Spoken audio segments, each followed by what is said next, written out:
भाई एक्चुअली मैं आपसे बात करना भी नहीं चाहता हूँ। अच्छा। क्योंकि मैं अपनी ऑडियंस से बात करना चाह रहा हूँ, अपनी ऑडियंस को बताना चाह रहा हूँ कि इस बंदे ने मेरे साथ ठीक नहीं किया, इसने मुझे धोखा दिया। यकीन मानिए अभी जब बात खुल के सामने आएगी चलें, ना, आप भी करें, तो मैं भी करता आप हूँ। भी हैरान हो जाएंगे ठीक है। कि इसने मेरे साथ किया क्या है। ये रिकॉर्ड जो है ना प्राइम मिनिस्टर नरेंद्र मोदी के लिए ये एक आम बात है।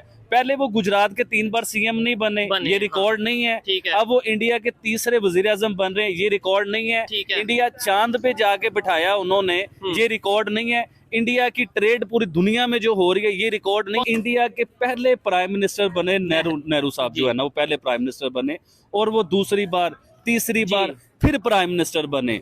उसके बाद जो लेडी खातून जो कहा जाता था ना कि इंडिया की सबसे पावरफुल जो स्ट्रॉन्ग थी वजीर आजम, वो इंदिरा गांधी थी, जो 2 बार वजीर आजम बनी। लेकिन इस बार हिस्ट्री चेंज होने जा रही है। अब हिस्ट्री में अगर लिखा जाएगा ना स्ट्रॉन्ग और पावरफुल वजीर आजम, तो प्राइम मिनिस्टर नरेंद्र मोदी साहब का नाम लिखा जाएगा। जो मुल्क का वजीर आजम सुपर पावरों की बातें नहीं ना मानता, तो सुपर पावर की कोशिश होती है कि नेक्स्ट टाइम ये वजीर आजम ना आए, मेरी मर्जी का वजीर आजम आए।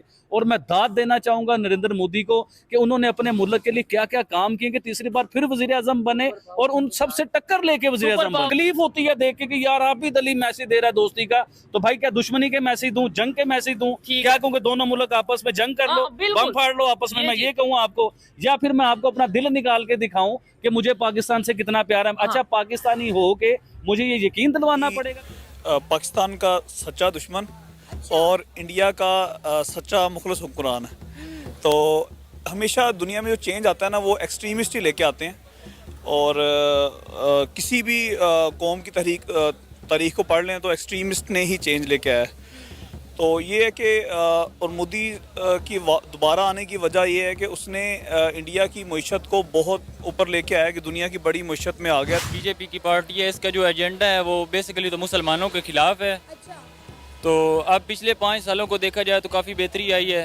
वैसे कांग्रेस जो है वो मुसलमानों के लिए बेटर है, लेकिन भारतीय जनता पार्टी जो है इसने 5 सालों में काफ़ी ग्रोथ की है। तो अब शायद पॉइंट ऑफ व्यू लोगों का चेंज हो गया हो, तो इसलिए फिर यही बेस्ट रहेगा। नरेंद्र मोदी को गालिबन कोई 300 से ऊपर सीट्स इस वक्त हासिल हैं, पर जिस तरह नरेंद्र मोदी की तरफ से बार बार ये कहा जा रहा था कि अब की बार 400 पार, तो 400 पार तो नहीं हो पाया, बट एक सिंपल मेजॉरिटी इनको हासिल हो चुकी है और मुतवक्के हैं कि नरेंद्र मोदी ही अब 3rd टाइम प्राइम मिनिस्टर होंगे हिंदुस्तान के। वहाँ पे जमहूरियत है इंडिया में, वहाँ पे कोई जमहूरियत पे शब खून नहीं मारता, वहाँ पे कोई आमरीत नहीं होती हमारे पाकिस्तान की तरह। तो यहाँ तो पूरा जैसे हमारा ये रिसेंट इलेक्शन था वो चुरा लिया गया और अवामी तौर पे भी हमारी जो उमंगें थी वो दबा दी गई।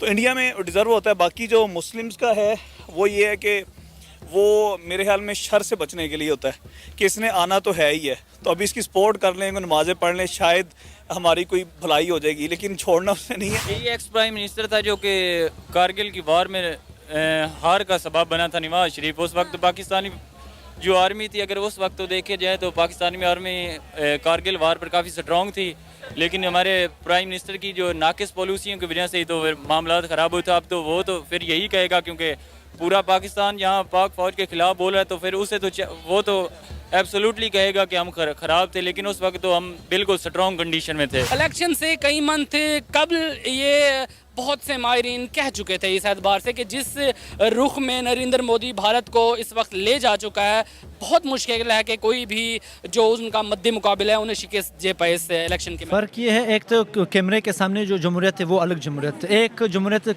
कैमरे के पीछे है।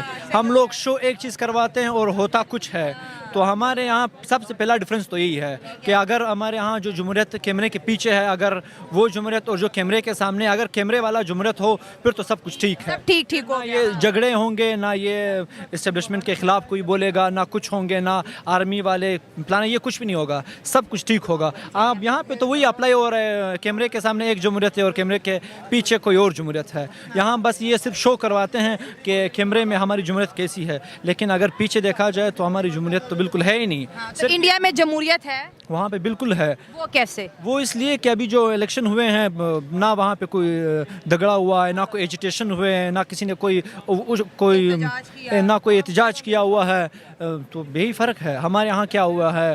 अच्छा, एक चीज़ है, 10 साल हो गए मोदी साहब को इंडिया पे हुकूमत करते हुए, और इस वक्त जो नताइज आ रहे हैं उसमें कह रहे हैं कि 380 सीट उन्होंने ले ली हैं। मतलब कहीं ना कहीं गवर्नमेंट बन गई है, 380 सीट्स लेना बड़ी बात होती है।